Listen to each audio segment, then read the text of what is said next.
আমি সংসারটাকে গুছিয়ে রাখতে সবসময় খুবই পছন্দ করি। তো ঘরে এসেই ঘরটা খুব সুন্দরভাবে গুছিয়ে নিলাম। এখন সকাল ৯টা বাজে আর বরমশাইয়ের জন্য সকালের খাবারটা রেডি করে নিলাম। আম কেটেছি আর রুটি দিয়েছি আর একটা অমলেট দিয়েছি।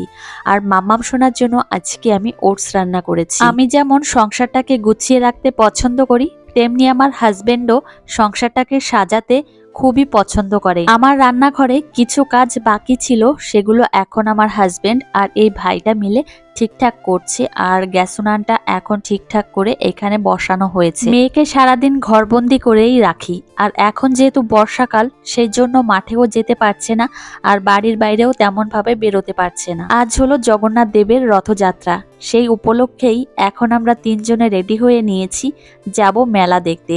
আর মাম্মাম অনেকটা পরিমাণে খুশিও হয়েছে। আদিশ্রী ওর বাপির হাত ধরে এখন যাচ্ছে মেলার দিকে, আর আমি পেছন পেছন যাচ্ছি। আর মেলায় এসেই প্রথমে এই জিনিসটা কিনে নিল। আদিশ্রীর পছন্দ মতো অনেক খেলনাই নিয়ে নিয়েছি, আর এখন বাড়ির দিকে যাব আর জিলিপিও কিনে নিলাম। আর মাম্মাম সোনা মেলা দেখে অনেকটা পরিমাণে খুশি হয়েছে।